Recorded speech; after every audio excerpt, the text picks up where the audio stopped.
என் தங்கச்சிய எப்படி எப்படி போட்டுக்காரு பாருங்க, விஜய் படத்தை போட்டு ஒருத்தர் இது மாதிரி ஒரு புத்தகம் போடலாம். உங்களுக்கு புரியுதுன்னு நினைக்கிறேன். இப்ப நீங்க பொன்ராஜ் என் மேல கமிஷனர் அலுவலகத்துல மனு கொடுக்க போனீங்கல்ல, புகார் அளிக்க போன, அதுக்கு தகுதியும் நேர்மையும் உங்களுக்கு இருந்திருக்கும்.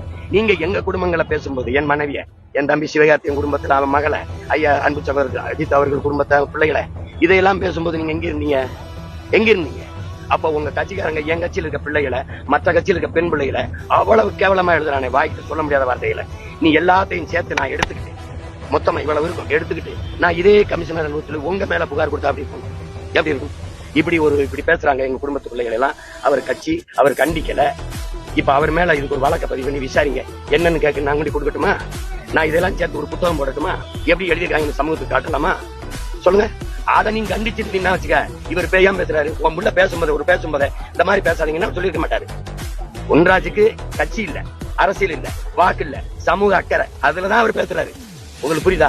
அவருக்கு ஊடகத்துக்குள்ள இருக்கிறனால ஒரு மனிதனா சொல்லிட்டாரு. மத்தவன் மனசுக்குள்ள புள்ளிங்க இருக்க வேதனைப்பட்டுக்கிட்டு இருப்பான். உங்களுக்கு வழங்குதுன்னு நினைக்கிறேன். அதனால அவர் சொன்னது யாரையும் காயப்படுத்தணும்னு இல்ல.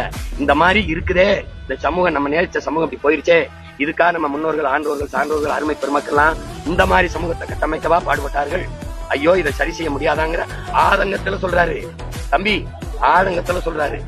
அதுவே தவறுன்னு படுதுன்னா, நோக்கத்தோடு நீங்க எழுதுறீங்க, எங்களை அசிங்கப்படுத்தணும், கேவலப்படுத்தணும், எங்க குடும்பங்களை எழுதுறீங்க, எங்க பிள்ளைகளை, குறிப்பா என் கட்சி பிள்ளைகளை ரொம்ப எழுதுறீங்க.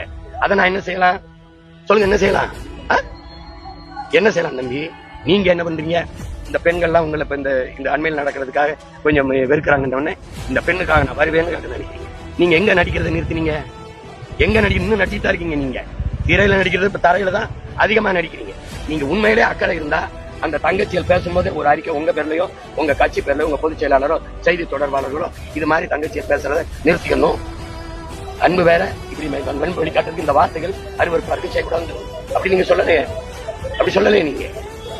அப்புறம் இப்ப பொன்ராஜ் சொன்னதுல அவர் சொல்றது வருத்தம், ஆதங்கம், யாரையும் காயப்படுத்தணுங்கிற வார்த்தையா அல்லது. அதை வச்சுக்கணும்.